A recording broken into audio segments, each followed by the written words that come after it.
Who's in the box? What's in the box? I'm not gonna hurt you. I'm just gonna bash your brains in. No. Be afraid. Be very afraid. Hi, I'm Chucky. Wanna play? Oh, no tears, please. It's a waste of good suffering. You're staying. This isn't a democracy anymore. This is now the United States of EMZT Radio. They mostly come at night. Mostly. And today we have Miss Jackie Dallas, actress extraordinaire, and we know her from one of our favorite series. Welcome, Miss Jackie.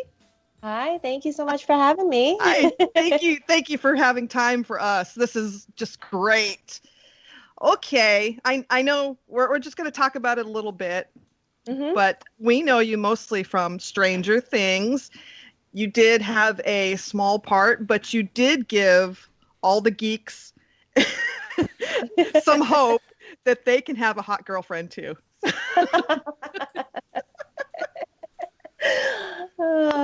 Love it. So how did you get the part on Stranger Things?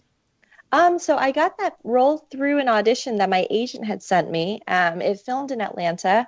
I'm based out of California, but I do have a Southeast agent. And, you know, it's funny. It was a small unknown show at the time. I got the role based off of a video audition, which was really amazing. Wow. To me. Yeah. Yeah, that's what seems people are doing nowadays. You don't have to be there, but you can send a video or Skype it.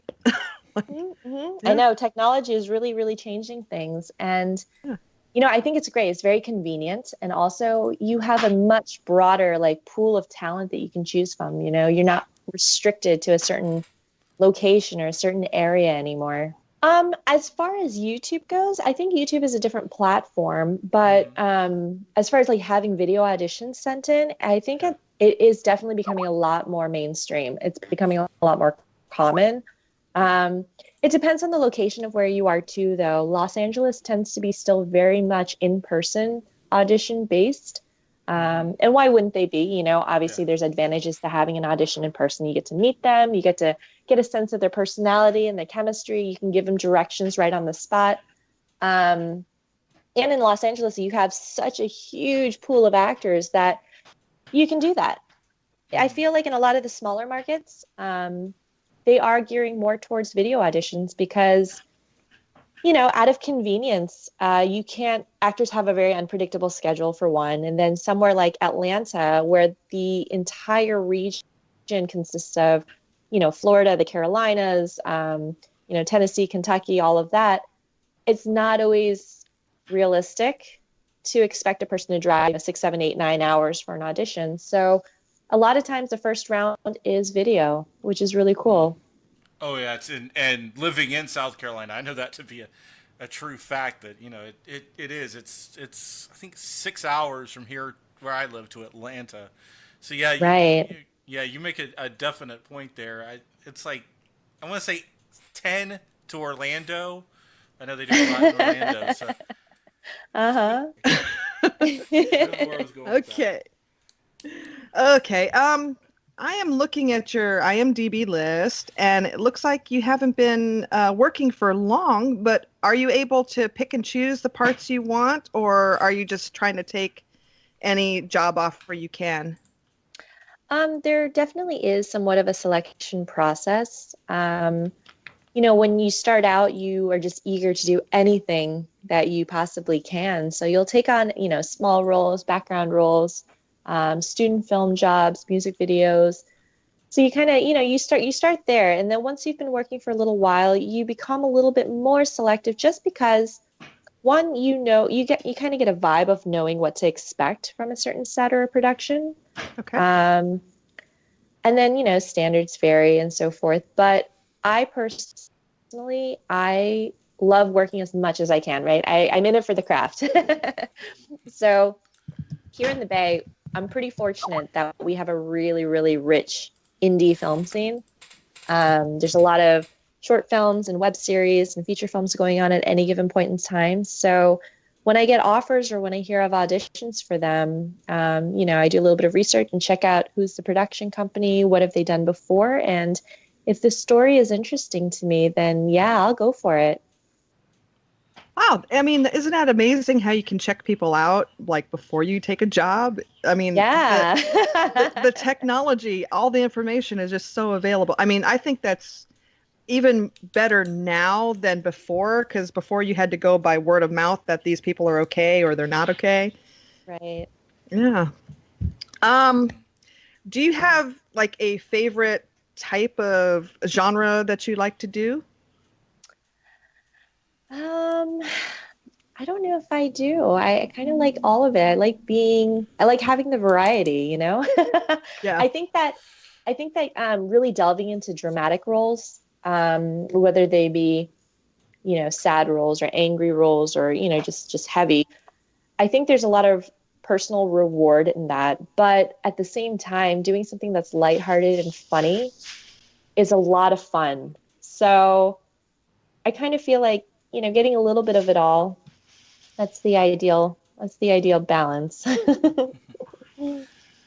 But you have a film that you're going to be producing here soon, or at least being an associate producer on. Is there anything you can tell us about that? Or yeah, so it's a psychological thriller. It's called Look Into the Fire. That's the title we have right now. It might change, but I kind of like it. It's a psychological thriller, and basically it's about a group of neuropsychology grad students. They do this experiment. They're looking to learn about the brain and like what it can do, and the experiment goes wrong, of course. Yeah.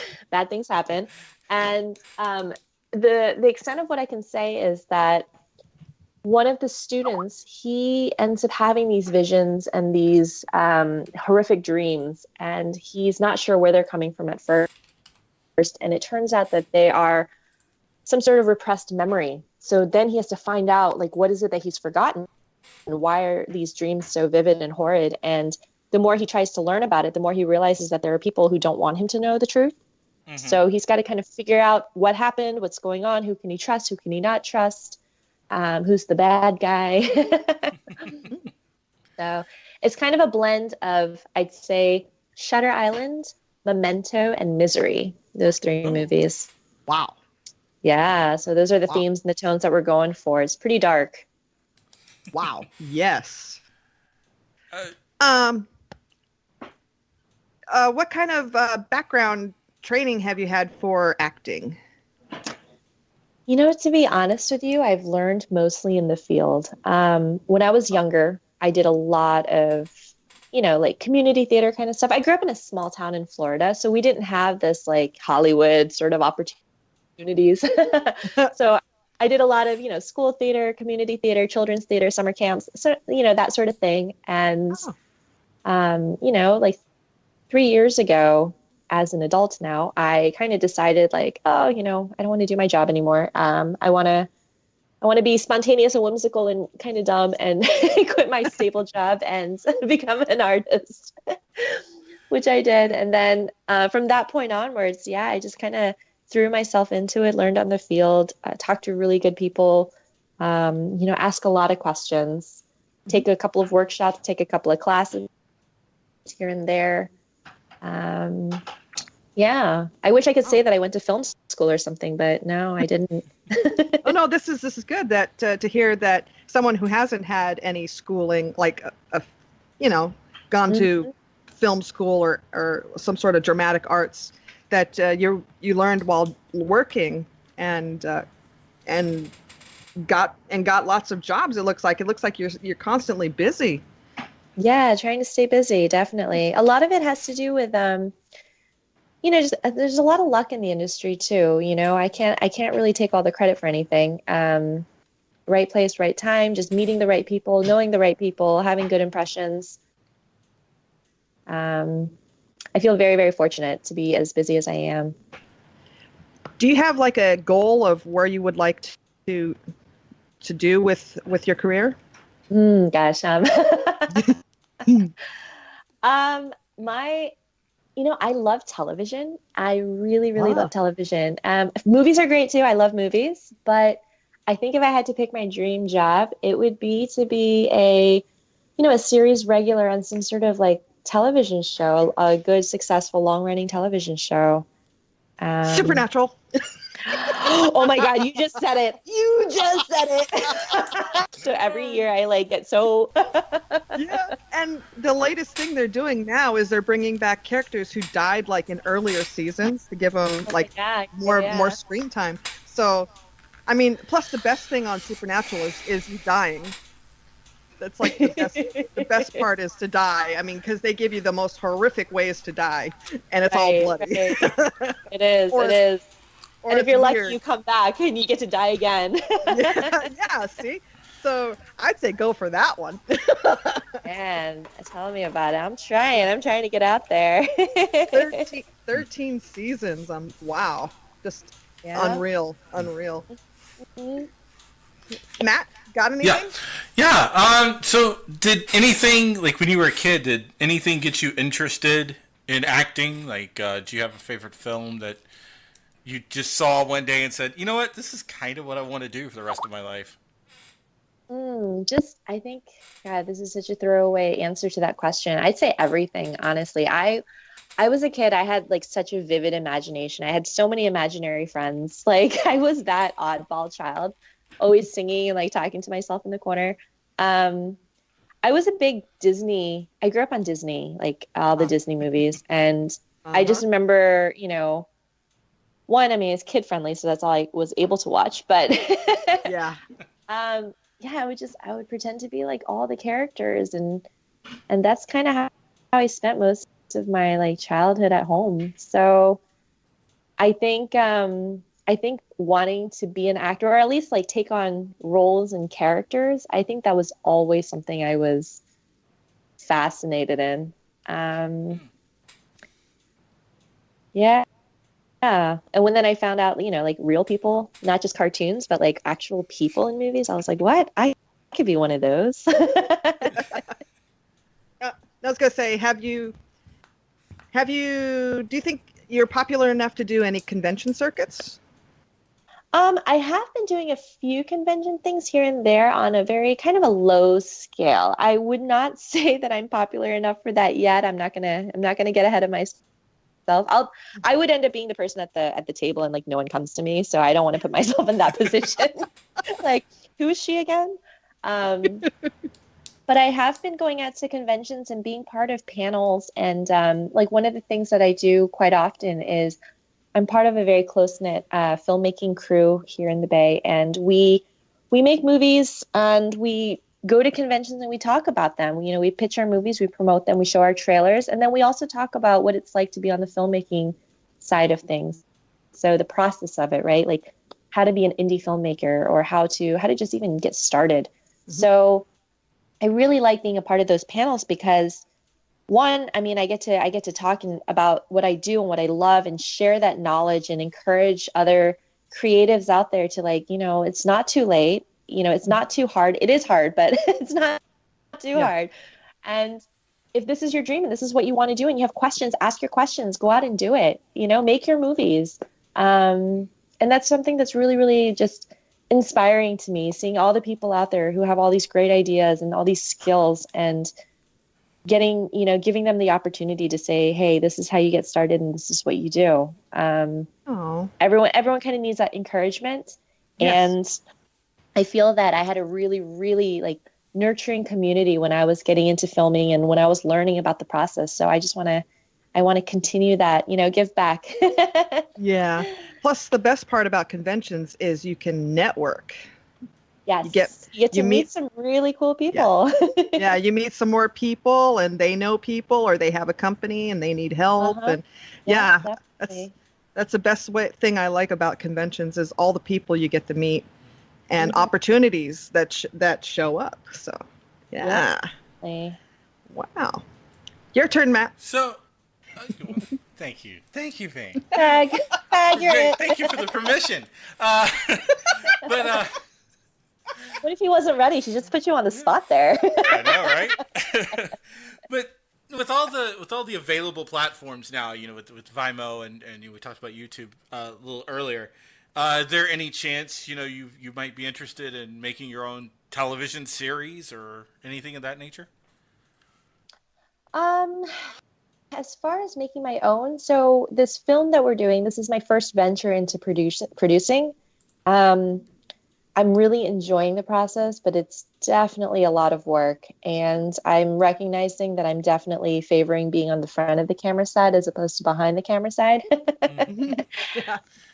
So whether I choose to, make more things in the future, I mean, who knows? We'll see. I'm not going to say the answer is no. The answer is probably yes, but it's one step at a time, one project at a time.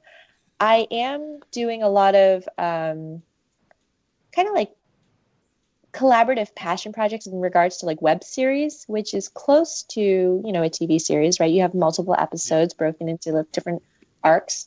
And, these ultimately will probably end up on YouTube or Vimeo or, another online streaming sort of platform. And I'm excited to be a part of those because that kind of fulfills this wanting to be on television element of it. But I'm not quite ready to tackle my own TV series. You know what I mean? Like trying to get it all greenlit and trying to get like a whole storyline together. And that's a lot of work. That's quite a bit. It is. That consumes your life even more than just being an right, actress. Right. Yeah. Of course. Yes, And there are plenty of people who already do that and are fabulous at their jobs. So I just, I trust to leave the professionals to, Oh. Is there any? Oh, sorry. I'm sorry, Bane. But so go. I just want to know, what about writing? You think about maybe writing series in the future, or just right now you just want to be in front of the camera?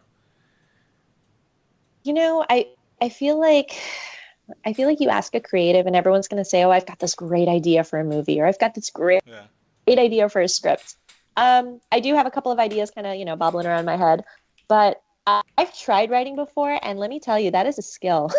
Yes. That is hard. I got two friends shopping things right now. Trust me, I know what you mean. Yeah, it is so hard. I mean, props to you writers out there, because I sit down and I'll sit in front of an empty Word document at my computer for like hours. And then I go back and reread it the next day. And I'm like, wow, this is horrible. I'm just not good at this. Yeah. Don't worry. I do that a lot too. Yeah. It's very common, and so you enjoy, basically you enjoy being in front of the camera and. Yeah. I mean, I enjoy like certain let's see, like logistical things or objective things, but as far as trying to create something, writing is a skill, and it's very hard. There's so many things to consider, like this. It's not just about story and character development. I mean, there's pacing, there's, trying to figure out like, the different plot locations and the twists and how to introduce, plot lines and the story and like doses that's manageable, and letting the audience know just what they need to know at one time. It's like in my head, I have a story, and it's like, I just want to put it all out on paper at once, there's like no rhyme or reason to it. So yeah, I'll leave that to the writers. All right, back to you, Bane. Now I lost my thought. Oh, wonderful. Other than I got it. I found it. Okay. Is there any upcoming projects you can talk about? Yeah. So, I talked briefly about my film that I'm producing, which we're going to start filming that in August. Hopefully by the time everything is said and done, it'll be out sometime in 2018. And I've written a little, I've got a little character in that film as well. So I'll be kind of working both sides of the camera. Ooh. Yeah. I've got this web series that I'm doing as soon as this film is over with. It's called Represent, and it's a web series. It's going to have, I think, 13 or 14 episodes. I play one of the main characters named Tess, and it's about, surprise, surprise, two female actresses trying to make it in Hollywood. And it's kind of it's a comedy. It's definitely a comedy about the things that women have to face, and then the things that we have to face as minorities or as your not so picture perfect conventional Hollywood actress. A little tongue in cheek, a little bit of true stories here and there, and wow, So yeah, I've got that coming up. And then I'm part of a horror series, since you guys are, a horror podcast. Yeah. It's going to be, I think I want to say it's 8 episodes of, the first episode we filmed already is called Hush Little Baby. And we are in process of filming the second of the series called The Raven's Cry. We just filmed this past weekend, actually. I've got a couple of photos up on my Instagram and stuff about the cast and props that we've used. It's pretty cool. It's kind of got a witchy vibe to it without giving too much away. Oh. Yeah. So that's a fun little project. I do a lot of crying and screaming in that, so. But yeah, that's being produced by Matt. What? Huh? I'm here. What? Okay.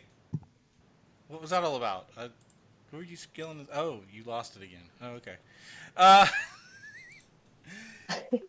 Yeah, that threw me way off. So, jeez, I just really screwed that up. I screwed the pooch on that one. Sorry. Oh, it's gonna be a lot of editing tonight. Not gonna do that anytime soon. Because I've already asked all my questions, like the ones I had thought of. Yeah. Is there any fundraising going on for any of your projects right now?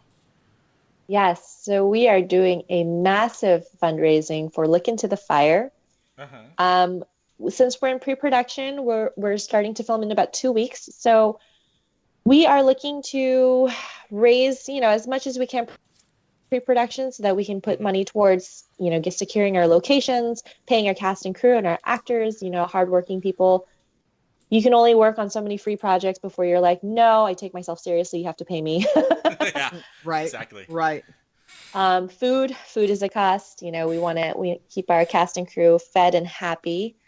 But yeah, like locations and props and set dressings and, things of that nature. So insurance, all these things that just require money up front. So we are doing an Indiegogo campaign right now for Look Into the Fire. On Indiegogo, it's just Look Into the Fire movie, and you can find it there.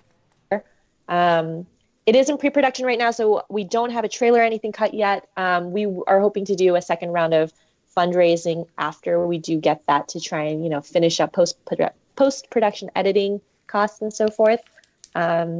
We've been fortunate to have a few investors come on board. And so we've raised about $15,000 so far that way, which is a great start for an indie film. Yeah. We're still looking. So if there's any investors out there who would like to be a part of the arts, you can get in contact with me. Love to tell you more about the project. But yeah, so we're moving along, Absolutely. Bane, you got anything else? No, that covers everything I got. Well, then I guess just tell people where they can find you on the internet, and we'll obviously have the link to the Indiegogo page in the show notes. So where can people find you? So you can find me on several of the social media platforms. On Twitter, I'm at Jax Dallas, JaxDallas. Like Texas. My Instagram handle is exactly the same, at Jax Dallas. And on Facebook, I go by Jackie Dallas. I've got a profile, and then my Facebook actor page is Jackie Dallas Actress. And thank you very much for joining us today. This has been so great.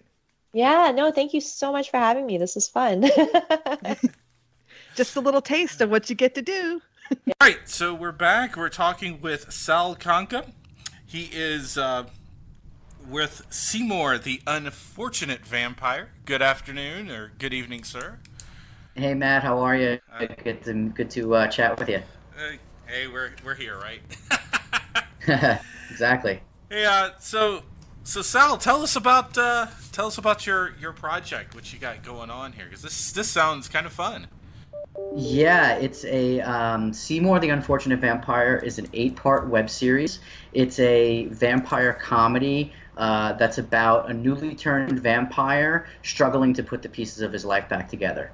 And through these 8 episodes, you know, he's got his 2 dear friends, Wally and Karina, who are there trying to help him the best that they can. And, you know, there's trouble at every turn with vampire hunters and werewolves and other supernatural creatures that will be part of this series. And we hope this is just the beginning of Seymour the Unfortunate Vampire. We hope to see more installments. We hope to see possibly a feature film. We're feeling very ambitious about this project. Well, I mean, that's always good. And so I guess can you tell us a little bit about some of the cast? You know, you've already got confirmed. Yeah, of course. So as you know, and I don't know how much your audience may know, but you know, I'm from Heckler Kane Creations, the creators of the Imperfect podcast. And over the last year, you know, we've been helping other indie filmmakers tell their stories. We've been supporting the indie film community, you know, and met just a ton of great people, some really talented folks. You know, we put out weekly interviews every Monday, and so through that, we met some folks like Marshall Teague, who's got over 100 acting credits to his name. He's been in everything from Roadhouse to Armageddon, The Rock. He's died more times on camera than most people have the privilege to step in front of one. So nice. That's the running joke with Marshall, but he is just a super guy. The second you talk to him, you realize how genuine and charismatic he is, which I'm sure has helped him through his career. He's also a Navy veteran, and he's going to be playing the part of Chester the Werewolf, who acts as a mentor of sorts for Seymour. He's introduced to Seymour through the SRS, which is the Supernatural Rehabilitation Services. So we got a really interesting storyline there for Marshall and his role. We have actress and stunt woman Tanya Kaye. She's known as the most dangerous woman in Hollywood. She knows how to do fire, and she's been a stunt woman for Pink in one of her music videos. She's in the upcoming Puppet Master, Axis Termination. She's also been, you know, in dramas like on the Lifetime channel. So she's got just a really cool, diverse background, and we're really excited to work with her. She's going to play a kick-ass vampire hunter named Peggy. So she'll be a stake-wielding, kick-ass woman in this series. Awesome. Keep going. I'm sorry.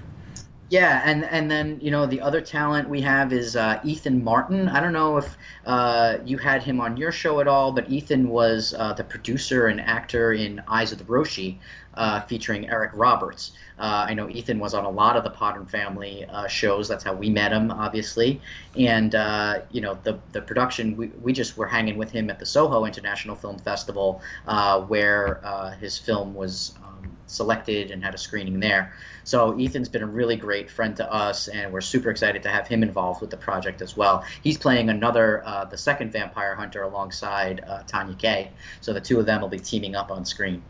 Oh, nice. Now, is there anything, you know, that you can tell us extra about this without, you know, spoiling it, or? Oh, geez. Well, I mean, I can tell you there's the big thing is, I mean, we're crowdfunding for this. Uh-huh. So, you know, the crowdfunding campaign launches on Monday, July 17th, and we'll be running for 30 days. You know, we're trying to raise $10,000 to help support the project, which is a very meager budget. You know, the film crew and the production, who is basically us, you know, we're not looking to make any money. We're looking to, you know, support the talent as best we can and market and go to festival and potentially the American film market. You know, as far as the plot line goes, I can tell you that in the 8 episodes, there's a lot of comedy.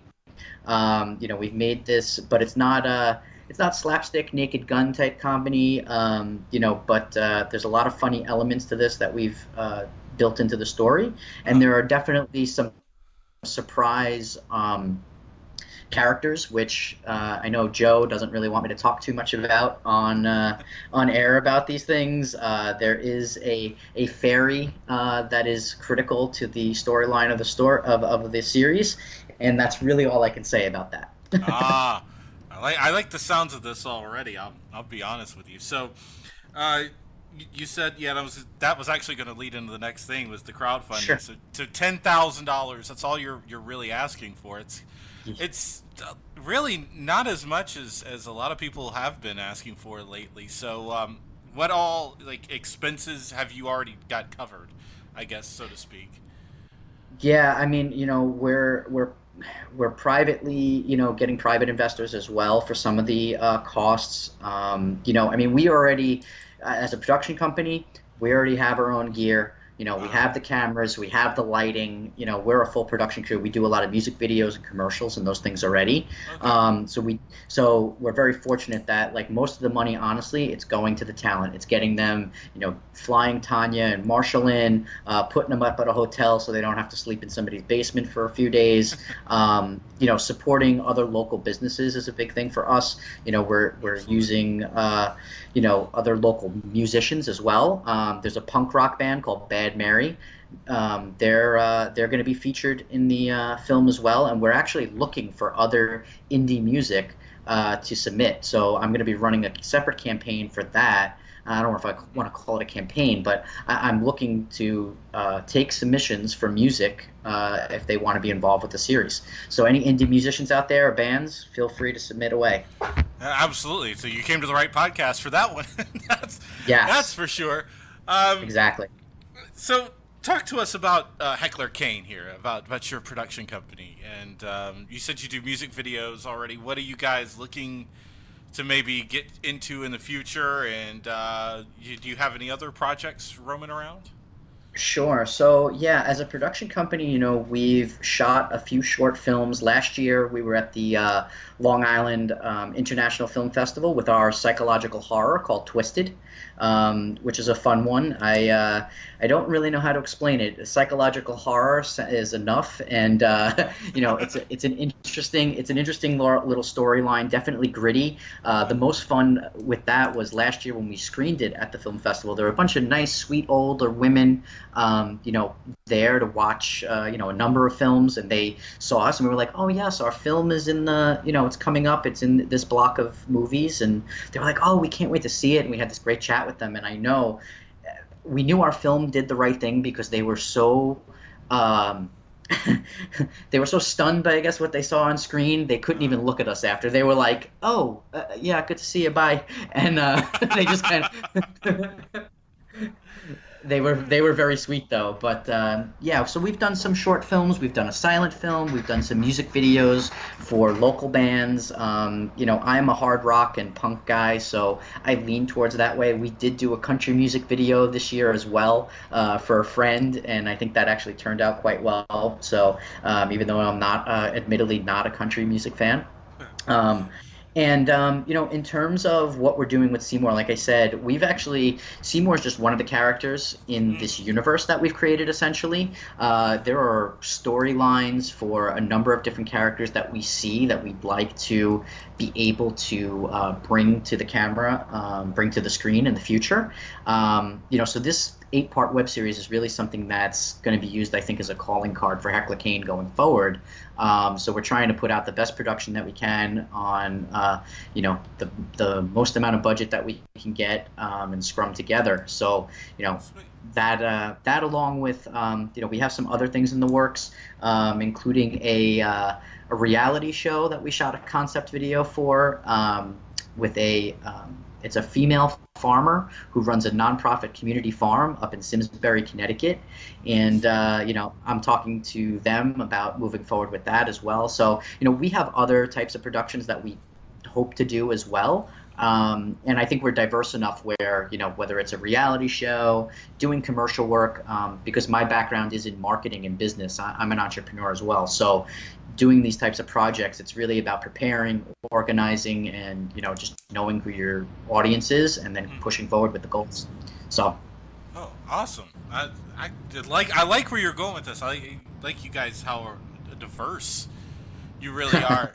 So, talk about your podcast a little bit, because we both are members of the Podern family. So, tell us, what we can expect. Maybe some people who listen to EMZT haven't checked out your podcast yet. Tell everybody about it. Sure, of course. It was started a little bit over a year ago. I wasn't even involved with Heckler Kane Creations at the time. Joe and I are friends through our band. We have a band, a Green Day tribute band called Basket Case here in New York, and we've been doing that for over 12 years, I think. 2005, yeah, 12 years. And we met on Craigslist, so no judgments. But I literally put out an ad looking for people to audition, and Joe came in to play bass, and we've been getting along ever since. And so the podcast, they had Heckler Kane Creations. It was Joe Kane and Wayne Heckler who started the company, and they were, like I said, they were doing some short films and music videos and other things. They wanted to start the podcast. I know a bit about the podcasting world because I used to manage the Audible.com podcast affiliate program back in the day.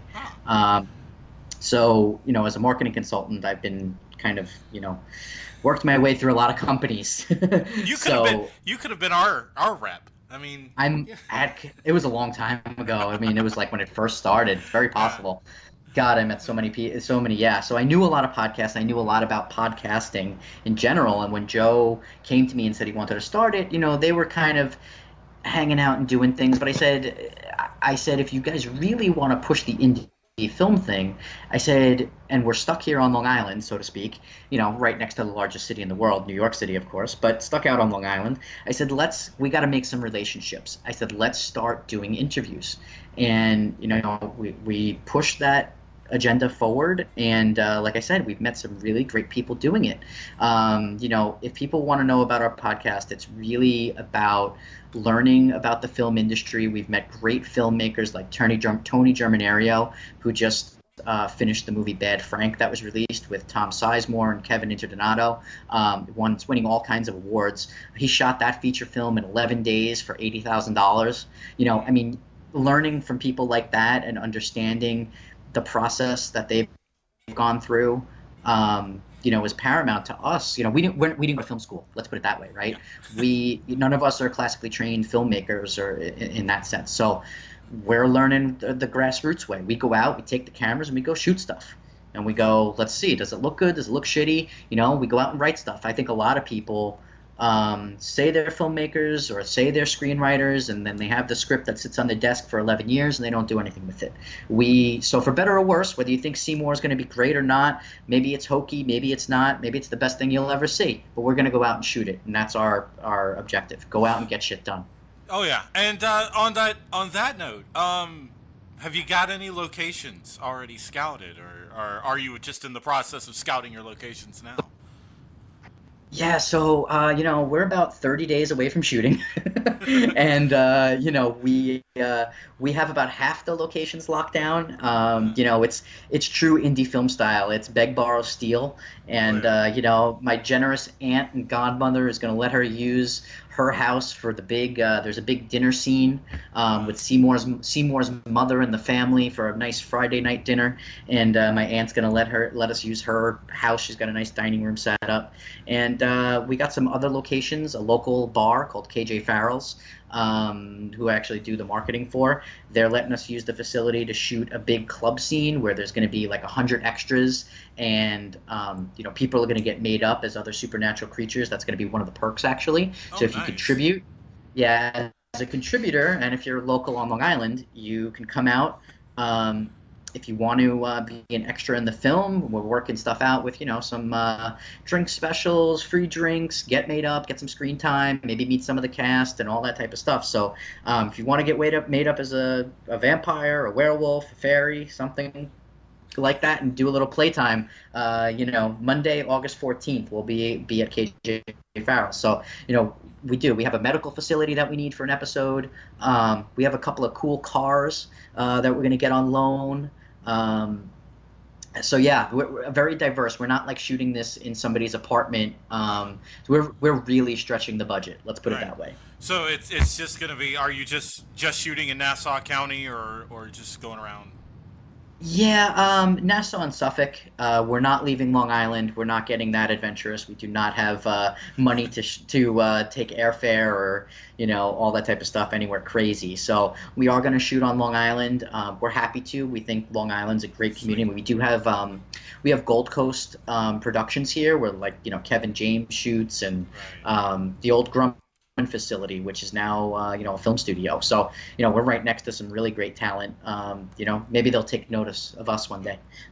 Maybe, you never know. So let's talk about you for a minute now. Sure. Have you been a horror fan your entire life, or just something you've gotten into, or?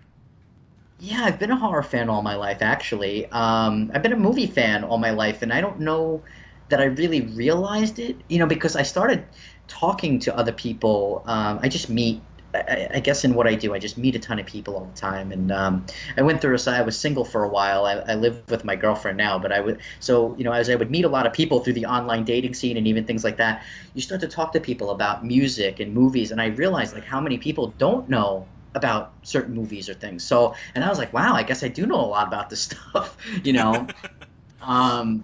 I'm in no way a movie buff. I don't know a lot of stats and statistics and things like that. But growing up, I used to watch horror movies with my mom, oddly enough. So did I. Don't worry. See? There you go. We got something in common now. I don't know why. My dad couldn't get into it. And my mom, she liked the scary stuff. And we'd be up late. My dad kind of fall asleep. And my mom, we'd be up late on the couch. And I'd be watching Nightmare on Elm Street or Poltergeist or whatever it was. But I was also into all the Mel Brooks stuff, Spaceballs and Men in Tights and Princess Bride, all those movies, all of them. I still love every single one of them. He's absolutely insanely funny and can still write some great stuff. I know. Absolutely amazing. So I guess we have to ask the obligatory question since we're on a horror podcast. What's your favorite horror movie?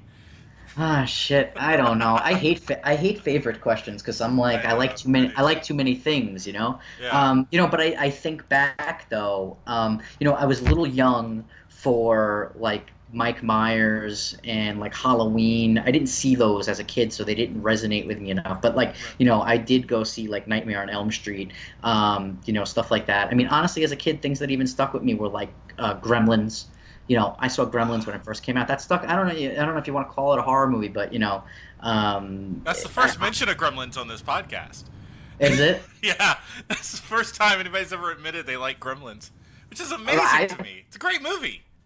It's hysterical. I mean, even honestly, as shitty as Gremlins 2 was, even that was good. Exactly. I mean, you watch it just to get a good laugh. Exactly. And then, I just remember all that stuff. And Zach Galligan, we've been trying to get Zach on the podcast because he's doing Preacher 6 with Kyle Hester, who we had on the show. So I think you guys had Kyle as well. Yep, we just had Kyle a couple of weeks ago, as a matter of fact. You guys can download that if you want to listen to it again. But yeah, I'm actually excited for that project too. But since we're here to talk your project, and I guess the only thing left to do is just tell people where they can go, and because it'll be obviously we're recording this on Sunday for those of you who don't know. So obviously it'll be out by the time we get started here. So. Just tell everybody where to go and what to see or what to do. Sure. So by the time you guys hear this, you can go to hecklerkane.com/Seymour, and you will find all the information there. You can sign up for the email list. You'll get backstage access. We have a big video push with Seymour as well. Like, so if you want the inside scoop, definitely go to hecklerkane.com/Seymour. We are crowdfunding with Seed and Spark, and Seed and Spark is an awesome indie film crowdfunding platform. If you're into indie film and looking to support other talent as well, which is our main goal, is to support other indie film talent as well as the actors that do this stuff. We're so blessed and thankful to have, guys like Marshall and people like Tanya to come out and do our web series. So yeah, we'll be crowdfunding on Seed and Spark, but like I said, you can follow us on Instagram, Twitter, Facebook. We're all over the place. And you can follow me at Sal Conca on Twitter. And I'm happy to talk to anyone. So love all the support that we get. Absolutely. And Sal, we appreciate you coming on. And we want you back on whenever it gets a little bit closer to release here. So anybody else you want to bring them on. I mean, you guys got an open door. We have an open door policy here on this podcast. So anytime you need something, just let us know. We'll be more than happy to let you do anything you need. Awesome, Matt. Likewise, I'd love to have you come co-host an episode with us on the Imperfect Podcast, and we can figure that out as well. So. Oh yeah, absolutely. All right, Sal, we appreciate it. All right, Matt. Have a great day. All right, thanks. You love midnight movies, don't you? But can you handle midnight movies 24 hours a day? Your death will be indescribable. Find out on Black Flag TV. The first viral television on the web, Black Flag TV is entirely dedicated to haunting horror, science fiction, and cult movies. Broadcasting live 24 hours a day, obscure independent movies and classic horror. Make Black Flag TV your sanctuary for the horror genre. They're coming to get you, Barbara. Visit us now, blackflag.tv. And we're back, and we have in the hot seat today, Jeff Harmer from the Indiegogo campaign Dead Air, which is puppet-infused, female-led horror comedy. This is an amazing project. Jeff, welcome. Thank you. Thank you very much. Thanks for having me. And let's talk about this project. This is like an amazing project. These puppets look a lot like something from Dark Crystal-ish, Labyrinth, the goblin looking. So where did you come up with the idea for this film? Well, the story itself originated from it's kind of a long story, but I was in the middle of shooting something else, and a guy who I was working with, he works on an airfield, and said, would I want to make a film in this amazing biplane he had around the corner? It's like a Russian AN-2 biplane. It can seat about 20 people in it. Right. And he said to me, you can have it. We'll take you up and down, whatever you need. It's yours on one condition, that the film contains zombies. And so I sort of had a chat with my colleague Peter Hearn, who we've been toying with the idea of him writing something for me. And I sort of said, look, here you go. Here's an idea. It's got to have a plane. It's got to have zombies in it. And I gave him my idea for the story, which he threw away. And he basically, in a very drawn out process for us, because he came up with Dead Air. It started off with sort of quite big and elaborate, and we've had to sort of tone it down and get it sort of sleek and as tight as possible.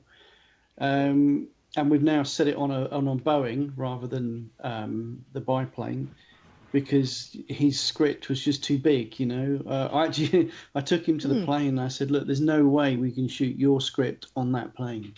It's too small.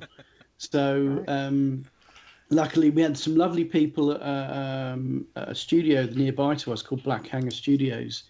They have a huge Boeing sort of plane on their forecourt, and it's just sitting there, and they said to me, you know what, we'll do you a deal, we'll get you on that plane if you like. And then I got Pete down there to have a look, and he rewrote the script to benefit us with this new huge plane, and so that's kind of where the story came from. But the idea of the creatures, Pete had an idea that it was more about the catalyst for creating this. Initially was a zombie on a plane film, and he said, we've had diseases and things like that, so we thought it'd be really cool to have someone being scratched by a creature in a box. And we was thinking of I don't know if you've seen Peter Jackson's Brain Dead, which is one of my sort of favorite zombie films. So we kind of lifted the idea of someone being scratched by something else that created a zombie horde sort of thing. From that, initially, you were only ever going to see sort of glowing eyes in a box, very much like Boglins, if you ever remember them. Mm-hmm. And so that was kind of what we envisaged, just seeing these little eyes, sort of green eyes in boxes in the background, and then someone getting scratched. And then, we just sort of got a bit more adventurous, really. And, before we knew it, we were getting a bunch of people at Wimbledon College of Arts to build us a load of puppets. So they went and built these amazing creatures. And then we got Andrew Spooner on board, who is a guy who works with the Muppets. So he's done. I don't know if you guys see Furchester Hotel. I'm trying to remember if I've seen one or not, but it's an offshoot from Sesame Street. He does Elmo's uncle. If you ever watch it, Elmo has an uncle, and that's done by Andrew Spooner, sort of voice and action. And he also did Muppets Treasure Island and Muppets Most Wanted, and so he's quite sort of respected puppeteer. And he just, very much like yourselves, I guess, he found us online and got really excited about the idea of, us doing like a Gremlins, Critters type movie. And he contacted us and said, let's talk. And he's been over. He's played around with our puppets, and it's just fantastic seeing someone as talented as him just breathing life into these things. And, he even did funny voices for them as well, which is great. I'm kind of curious about the puppets. Did you guys make them yourselves, or just? Well, we kind of designed them ourselves, and then we got these students at Wimbledon College of Arts to build them. I mean, the design basically was kind of very much a collaborative thing. We all went away and come up with our own ideas and what we wanted these things to look like, and then we came together with the students. This is me and Pete, and we said, look, here's some pictures. This is what we think it looks like. And I had to think about things that happen in the script as well, and how these creatures would react in those sort of situations. So we kind of had this idea, these like fluffy balls, very much like a Tribble or a Fizz Gig if you're into Dark Crystal. Very much like that. And then the idea is when they get agitated, they unfurl into these standing up sort of creatures that are sort of slightly larger. And that's kind of, and so those are the sort of the main mechanisms we had in the script that we needed to then put into these puppets. And we just went to these students and said, look, this is what we need, and off they went and built them. Go ahead, Dana. Bane, I'm sorry. I was going to say, I just love the idea that you're doing practical effects and not going CGI. Yeah. I love movies that do practical effects, because CGI is just so overplayed sometimes. Yeah, well, the thing is, I'm very much. I love CGI as well. I love practical effects, but I love whatever is the right thing to use at the time. I mean, the CGI is a great tool if it's needed, but I think there are some films that just use it all over the place, and I think that's unnecessary. Right. But I'm a massive lover of practical anyway. I mean, The Thing was one of my favourite films, which is all practical. I mean, they all worked back in the 80s. And I saw the work that ADI did for the new prequel thing, and a lot of it was cut and just they ended up going CGI, and it was such a crime because you could tell the stuff they'd done was phenomenally good. And it was just, for some reason a producer got scared and decided to make it all CGI, which I thought was a big mistake. But I love practical stuff. I mean, you look at the Alien movies, not so much the sort of latter ones, because they do tend to they do have an element of the man in the suit stuff, but they do have an element of CGI as well. Yes.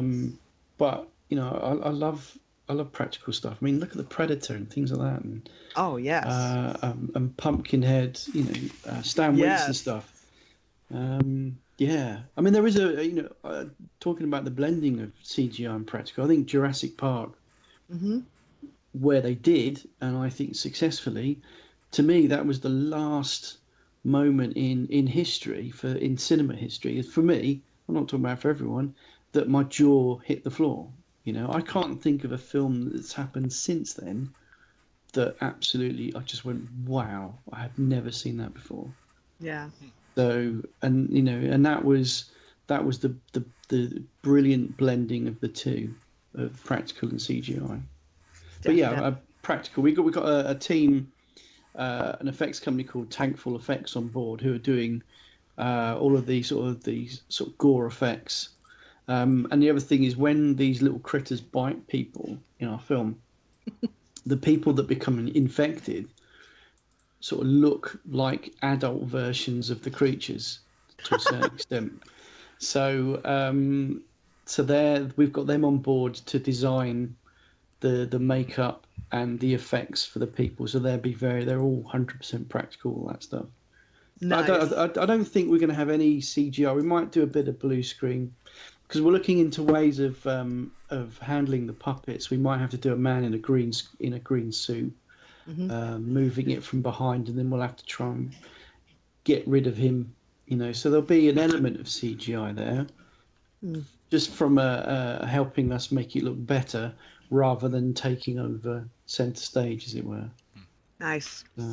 Yeah. And I don't know how we do the plane. We're thinking about buying an Airfix kit and messing around with it in slow motion or something. We were talking with Jeff Harmer here of Dead Air, and talk about your human cast. Obviously, there's one element of the human cast that we can't discuss at the moment, but the rest of the cast. Tell us about how they are and how you came in contact with them and stuff like that. Okay. Well. We always had Stacey Hart, who did a few feature films. She did The Beach, Danny Boyle's The Beach. She was in a film called Get Real, Things to Do Before You're 30. She's a very good friend of mine, and we almost wrote the film with her in mind as the drummer from day one. So we kind of persuaded her in advance to do the film. Because when you read the script, the character is Stacey. You can't pull them apart. So Stacey, who's in my short film Selfie as well, she's playing our drummer of the Monster Kitten Band. The lead singer of the band is being played by a lady called Charlie Bond. She's done a lot of Brit flicks. She did a lot of the Rise and Fall of the Essex Boys and stuff like that. And we got hold of her through, in a roundabout sort of way, through Kate Marie Davis, who's another member of the cast. So if I explain about Kate, that might actually make it easier to talk about Charlie. Kate is a bit of a Twitter phenomenon. She's very prolific, and she's sort of quite popular in the Twitter sphere. I'm not really a Twitter fan personally because I'm just rubbish at it. All I do is retweet. That's Peter. About what 90% of Twitter is now, anyways. Yeah. Well, yeah. Peter, the guy, the writer of Dead Air and co-producer, he loves Twitter, so he's kind of in charge of the Twitter account for Dead Air. So most of 99% of everything on Twitter from our Dead Air account is Pete. But he sent me a link to Kate's showreel, and we were really we really liked it, and we asked her to sort of audition for one of the roles, which she did, but we weren't able to do them in person. She did it over Skype and stuff, and so that's how we got Kate on board. Then Kate did this thing called Showreel Share Day. It's a Twitter hashtag. If you type in Twitter, you'll just see thousands of tweets about actors sharing their showreels. And that became a bit of a phenomenon. I think it's got its own website now and all that sort of stuff. And it was via that Showreel Share Day that we found Charlie, because she shared. We basically, loads of actors were sharing their showreels using that Twitter tag, and we went through a load of people just using that, doing a search on that, and then Charlie came up. And so that's how we got Charlie. We asked her to audition, and she obviously came through. And there's a lady called Joanna Stanton, who's playing our lead guitarist in the band, and she auditioned for the role. We did a casting call on a website, Casting Call Pro, and we had about 110, 120 people apply, and then we had some auditions for that, and she got through. I mean, all these people were all applying for the lead singer, but what we weren't telling anyone was that we didn't know who we wanted as the lead singer and who wanted as the bassist or the lead guitarist. Once we got through all the auditions, we then sat down, me and Pete, and we worked out who would be best to play which character in the band. And there were some people that were absolutely fantastic as certain characters, but as a dynamic, as a group, we needed to think about everything. So, we had some people sort of got through, some people didn't.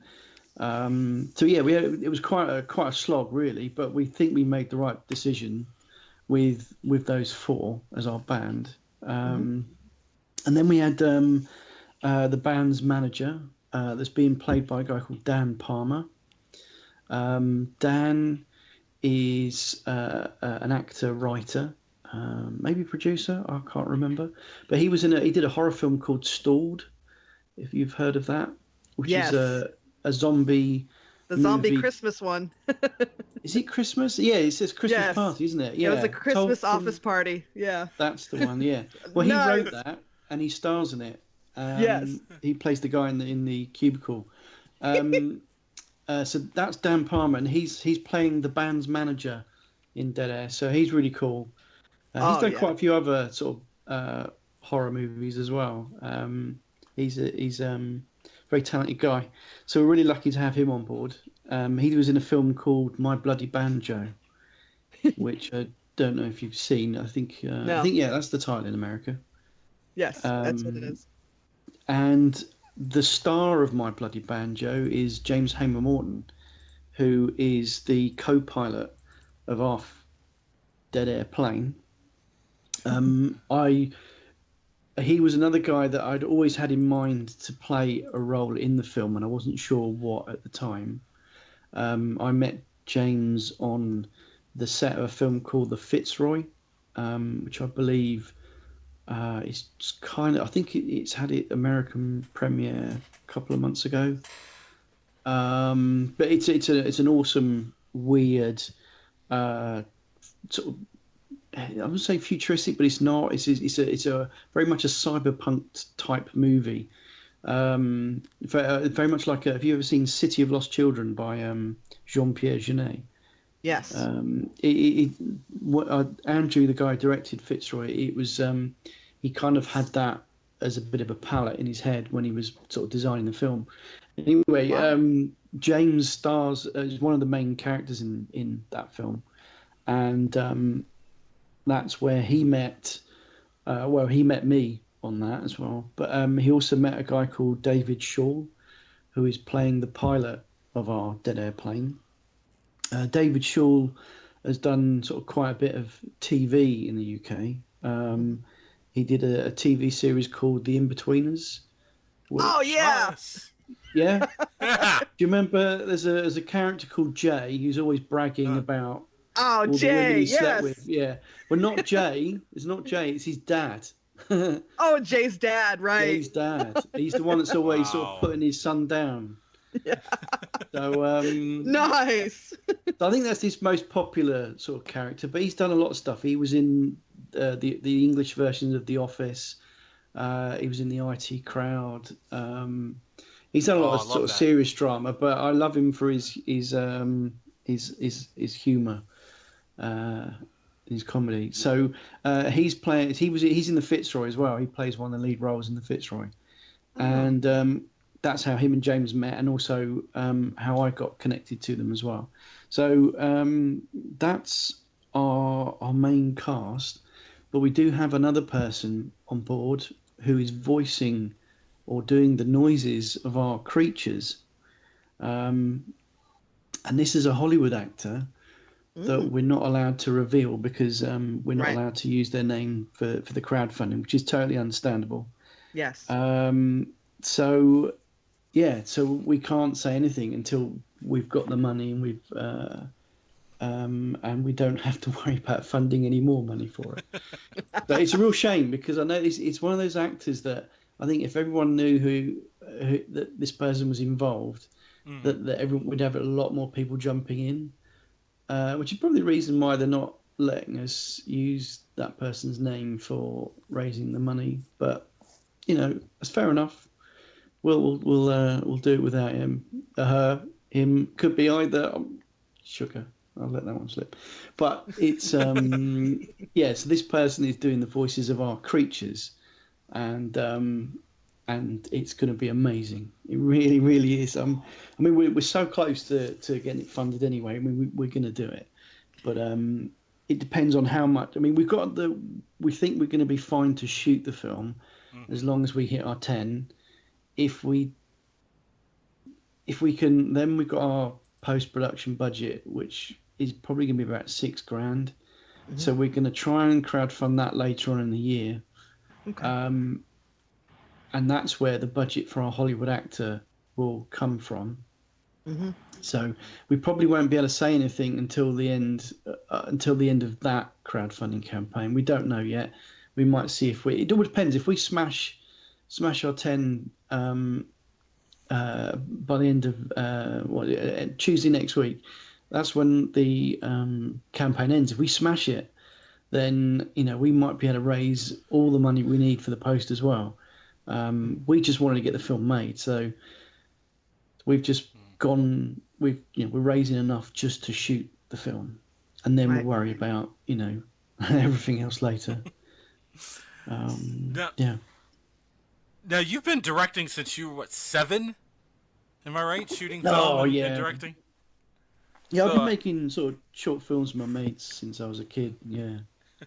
I kind of thought I'd get into it for real when I left. It was a bit of a sad story. I went to college, did sort of TV and video production, and then I got very arrogant, and I turned around to everyone and said, "Yeah, I'm good enough. I can do this on my own." And then so I not dropped out. I just didn't progress. I didn't go on to university or anything like that. And then I think it all happened at the wrong time. It's just in the late 80s, early 90s. And the video industry was taking a massive nosedive at this point. So I kept going to all these people that were making sort of corporate videos and stuff like that, and they all kept turning around and saying, "Look, we're making people redundant. We're not hiring." and that was the story for hundreds of companies that I contacted. And so I never did it that way. I ended up working, getting a proper job or a normal job, and I got stuck. Got used to the money and the stability, and so then I made so that's kind of how I got stuck, and then I made a fan film, a Star Wars fan film back in, when was that? 2008, I think it was. And that was very much a bit just of a test, really, just to see if I could sort of make something that was fun and people enjoyed. And it did quite well.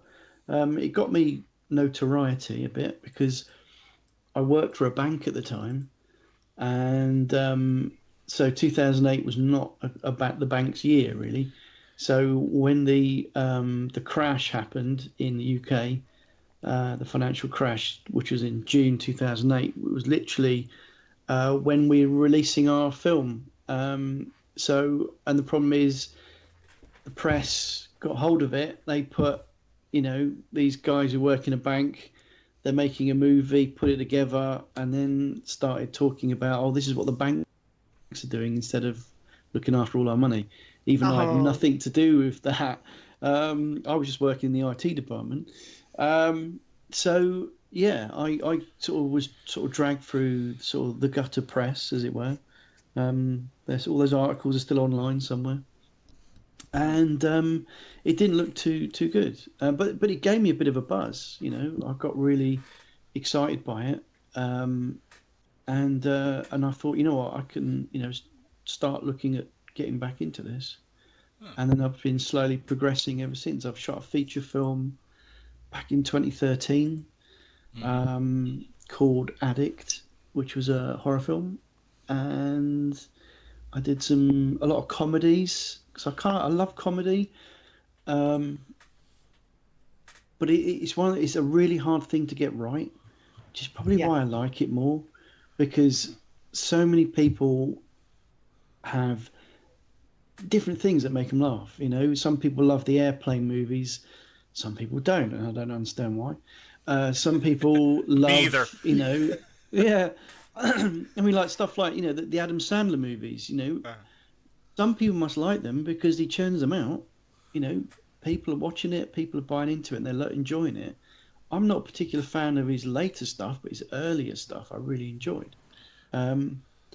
But so it's a real really hard thing to get right. And me and Pete wrote a film together, sort of as a precursor to that, called Smile, which we literally just finished post-production on, and it's kind of a dark comedy. That's kind of how I shot it. And I've shown it to a couple of people, and they've really enjoyed it, but none of them seem to be laughing where I'm wanting them to laugh. So it's interesting. So I'm hoping that because I'm not going to tweak it now. I'm done with it. It's finished. I love it, and everyone the couple of people that I've shown it to, just for feedback, they've really liked the film, but they weren't laughing where I needed them to. So you can get comedy right, you can get it wrong. There's no way that's going to happen with Dead Air, though. I mean, it's just hilarious. It's some of it's quite subtle. Some of it's going to be very sort of in your face. It's just going to be a whole new ball game. But we definitely got the comedy right in this, I think. Nice blend.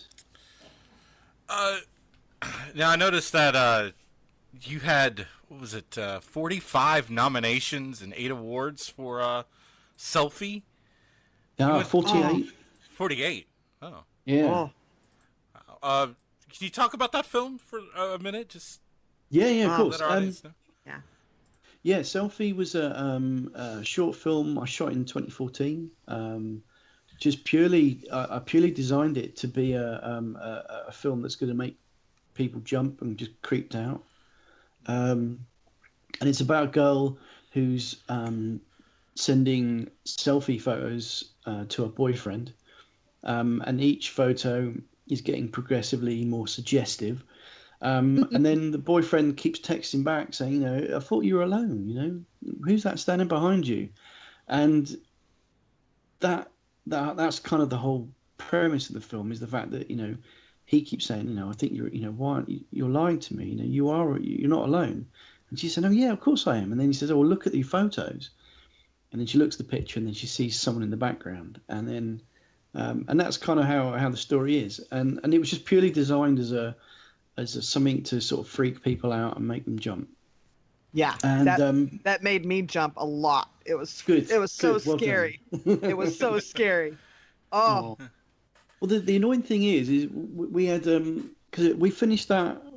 I think early 2015 we got it on the festival circuit, and it's done phenomenally good because it's quite short. It's only 6.5 minutes long. It's it's effective. It does what it says on the tin. It's just scary. And the annoying thing is, back in what was it? 2015 again. There was I got an email from one of the festivals that was showing Selfie, and they said, "Oh, have you seen this?" And they sent me a link to a German film called Selfie from Hell, and it's a complete carbon copy of mine. Now, why say complete carbon copy? I don't know if you've seen it. No, I haven't. No, it's only about 2 minutes long, so it's a lot shorter than what I did. But the idea is exactly the same. It's got the same beats in it. There's moments in it that are exactly the same as mine, and it's kind of freaky. And I contacted the guys who made Selfie from Hell, because the problem is Selfie from Hell went viral, which was my intention with Selfie. I was going to hit the festival circuit. Then on Halloween, I was going to do a bit of a build up and then release it for everyone to watch, and hopefully they'll be scared and then it'll go viral or something like that. And then literally 2 months, 2 months before I was about to do that, this film called Selfie from Hell hits the web, hits all the right viral sites like, Lad Bible and stuff like that on Facebook. And then, before I knew it, it would, theirs was, reaching millions of hits, and mine was like, 1,000 or 2,000 on Vimeo. And it was kind of really annoying because that was my intention, and theirs was very, very similar to mine. And when I asked them about it, they were like, "Oh, well, yours is similar to ours, isn't it?" And they're like, "Well, mine was out first." But then again, the idea is not original. I mean, I'm told that there are films. Someone said to me that Insidious, although I haven't seen it, it's kind of similar to a certain extent. Mm-hmm. So. I just have to sort of bite my lip about it because there's nothing I can do. I can't prove that they saw my film first and then copied it, but it's so many similarities between the two, unbelievable. But anyway, that's Selfie. It's done really well. We've won 48 official selections.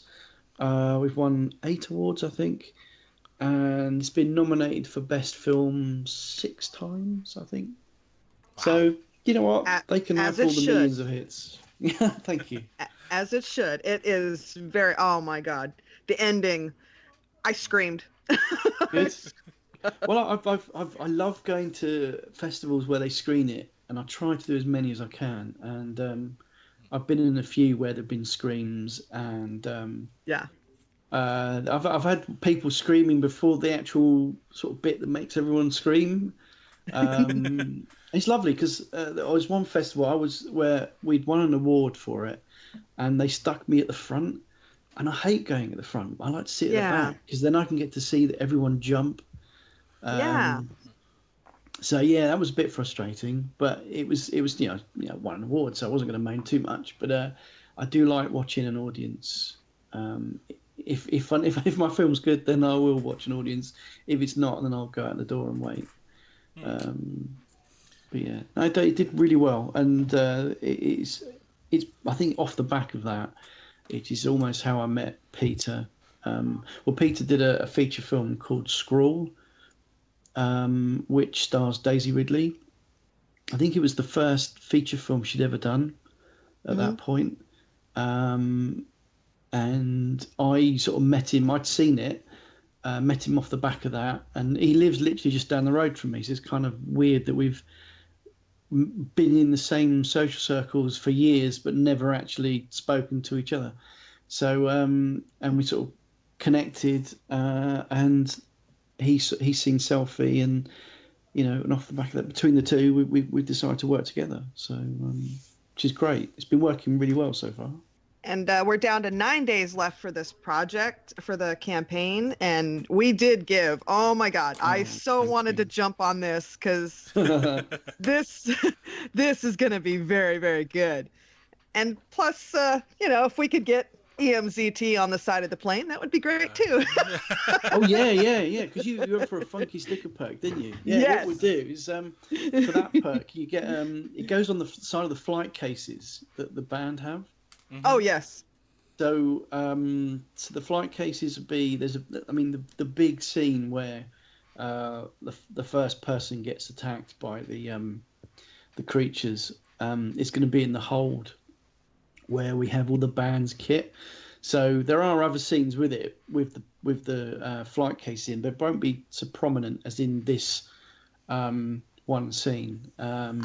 So it will be there. It'll be there. And what we'll do is we also, for anyone that goes for that perk, we're going to take a picture of the flight case so they can see all the stickers, including theirs, and then we'll also send them a copy of their sticker. Yes. So they can stick it up if they want. That's what I like the idea. And I also chose the soundtrack because the music that you were playing you were sampling on some of those videos were just it was nice. It was nice and creepy and dark, and just it was like perfect for going to be perfect for the film. Yeah. Well, that is actually music by Dan Hall that we use in the videos. That was one of his early demos for us for Dead Air. He said, "What do you think of this?" Yes. And we love it. And it's very. What I've always said about it is it reminds me of. I mean, one of my favourite horrors from back in the day when I worked in a cinema years ago was Return of the Living Dead Part 2. Yes. Absolutely love it. I wish it would come out on Blu-ray. Yes. But the soundtrack to that is pretty awesome, and I love the music. Mm-hmm. And the particular bit where like the zombies are rising, and I just thought that Dan, maybe unintentionally, really hit that Return of the Living Dead Part 2 head for me. And because the thing with Dead Air, it's very much rooted in sort of the horrors of the 80s and very early 90s. Mm-hmm. So we're looking at stuff like From Beyond, Reanimator, obviously Brain Dead. Mm-hmm. Critters and Gremlins, Demon Knight, Vamp. From an aesthetic point of view, Vamp is kind of is there for sure. Oh yes. It's that sort of film, where horror was fun. It wasn't always, it wasn't all about. It wasn't always serious. I mean, I loved horror back in the 80s. Nowadays, I think it takes itself a bit too seriously. Yes. Which is okay, if I'm in the mood for it. But I like my horror nowadays to be scary, but I love a good bit of a laugh with it as well. Oh, absolutely. I want it to be totally insane. Yeah, campy horror is absolutely. I still think it's great because, you got to have a little bit of that element just to take the edge off a bit. You're right. I mean, now we've talked about this in another segment. Halloween is getting another reboot, and I'm just sitting there going, how many more times can we watch this? I mean, how many more different ways can we watch it? So yeah, I mean, you can't beat Carpenter's original, so what's the point? Exactly. It's like, although I didn't mind the prequel to The Thing too much, I was kind of, I liked the idea of seeing it, but I mean, it was all right. It wasn't great, it wasn't rubbish. It was just kind of in the middle. It was all right. But, I think that there aren't many Carpenter films that I would say, yes, I would love to see a sequel or I'd love to see a remake, because he makes those films that have those endings that are so open-ended I want it to stay that way, you know? Yeah. Like yeah. the thing, you know, the end of the two guys drinking in the cold, passing the bottle. Hope no one who hasn't seen the film is listening to this. And you think about, I mean, I think my favourite ending to a Carpenter movie has to be Prince of Darkness. Oh, yeah. Yes. Absolutely. I love the tone of that film, and it just gets me on edge all the way through it. And that final shot at the end, I love it. And that's to me, whenever I make a movie, I'm always thinking, what would John Carpenter do? Mm-hmm. As in, I kind of start from a really cool ending, and then I work backwards from that. I mean, you look at I did a comedy called Room 4, and again, it was all about the ending, and then when I wrote it, it was about the journey to the ending. Selfie, again, was just about the ending, and then I worked out how to get to the ending. You know, that's just how I work. And I did a comedy called Karen's Room. That was probably the only film that I didn't write it. A really talented guy called Neil James wrote that. That does have an interesting ending, but it wasn't the original ending. But that did really well for me as well. If you haven't seen Karen's Room, I recommend that one. It's kind of it's a romantic comedy with a twist. So and I like twists. So yes. I'm not saying I'm going to be M. Night Shyamalan, but that sort of stuff. Like I said, I like to find my ending. What's going to make people go, wow, that was awesome. They'll forgive me the rest. But it's like, if you've seen The Mist. Yes. Mm-hmm. I think the ending of The Mist is probably one of the best endings in a movie I've ever seen. Oh, yeah. I hate it. Absolutely hate it and love it. Yeah. And freaks me right out. As a parent, I think that's the worst thing about it. Yeah. So the rest of the film, I think it's not that great. It's all right, but it's a bit long. It dragged. It does. Yeah. And you know, some of the effects were pretty naff. But it was just, it was all right. And there was some sort of dynamics and in the between some of the characters I just didn't like. But the ending was so powerful. I forgave all of the bad things that I'd seen previous. And that's why I think every filmmaker or every film has to have an ending that was worth the effort of going through it. And that to me, that is my sort of my ethos when I'm making a film. I agree. So whenever I make, what would Carpenter do? That's the thing. All right, Bane, you got anything else, or? Did we talk about the band? I mean, I noticed. I noticed one of the promo videos. The girls, they were all like chatting with each other, and they have a really good chemistry. Yeah, well, the thing is that when we none of them have actually met. I don't know. I think Charlie and Kate may have met. I'm not sure, but none of them have actually met yet. That was all done sort of via Skype and stuff. Yeah. But what we want to do is we want to make sure that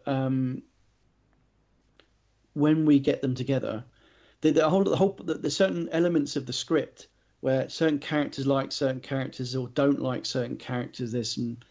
We want to make sure that we keep that by putting them together not too soon to the shoot date, because some of it needs to be quite fresh. Mm-hmm. So we're kind of holding off getting them all in the same room, particularly Stacey's character, the drummer, because she hates everyone. So she's kind of a grumpy character. She's the group bitch, right? Yeah. Well, I don't know. I'd say that the singer is the group bitch, really. Oh. And I don't mean that in a nice way. Charlie's listening, but she's she's kind of out for herself. That's the singer. She's kind of her role in the film is she's only with this band, Monster Kitten, purely because she wants to use them as a leg up into the industry, get a name for herself, and then she wants to go solo as soon as she can. That's her momentum. That's what she wants to do. So that's her. Nice. I'm trying to think of the word now. I've got. Well, the actors always say, "What's my?" Oh, this is what happens. Not thinking right. Anyway, don't worry. It's going to kill me when I listen to this back. I know the word that I'm after. But so then you got and there's certain other elements, and Joanna, who's playing the drummer, she's very much not away with the fairies, but she's kind of a bit high on the fact that she's in a rock band or a punk rock band, whatever you want to. Mm-hmm. She's really sort of can't believe she's there. She's almost uncontainable.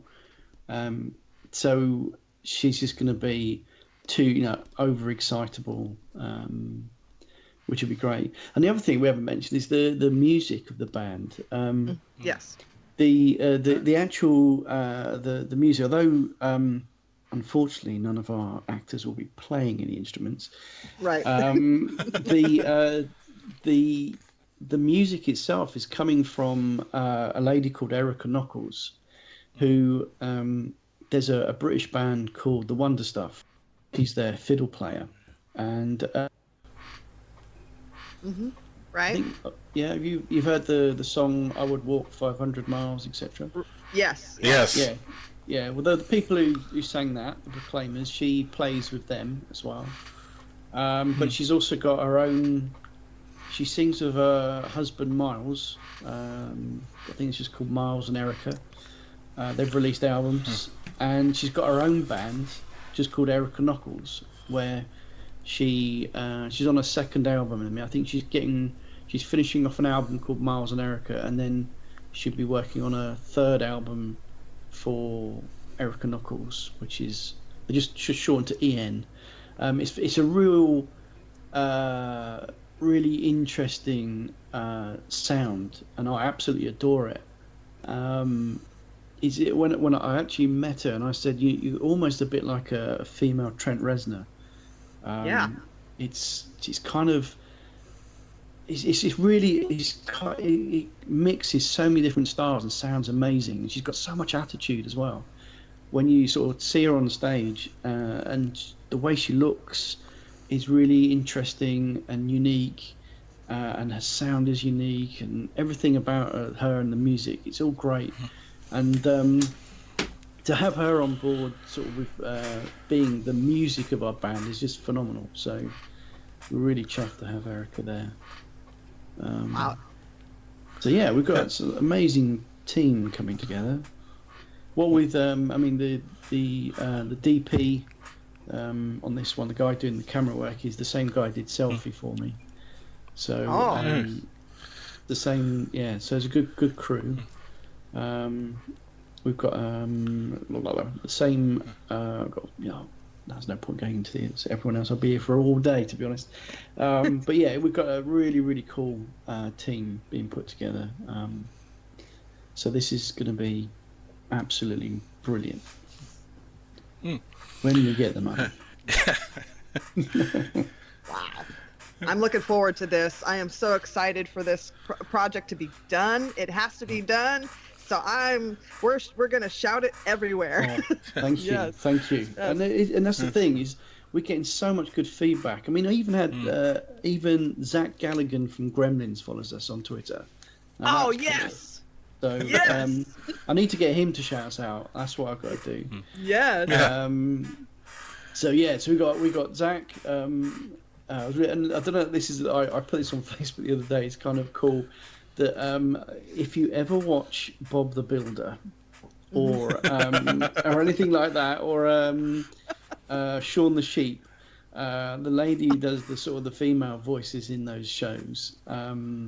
She's backing us, so That's cool. Having someone that, although people probably won't recognise the name, but they'll recognise the fact that she does the voice of Wendy, or they'll reckon, oh, that's Wendy from Bob the Builder.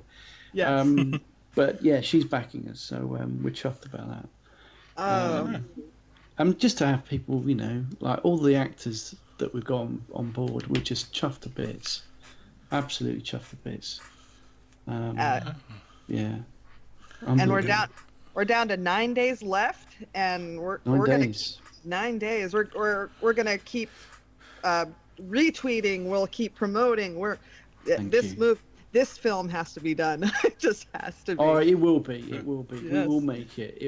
It just, you know, not having all the money we need at the right time just might make it last a little longer, the pain. But the more money we get up front at the start, the quicker the process goes. So it's gonna we're gonna make it. It's not gonna happen. But we just want to make sure that people, the more money we get, the quicker we can do it, and the bigger we can make it. Really, you know, there are certain elements where we've had to go back to the script and just tweak it so that we could lower, because we this is our second run at doing a crowdfunder.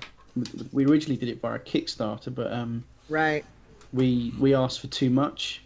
We wanted 20,000, which even then with the current script was still short of what we needed. Wow. But it's still a lot of money, and we got nearly 16.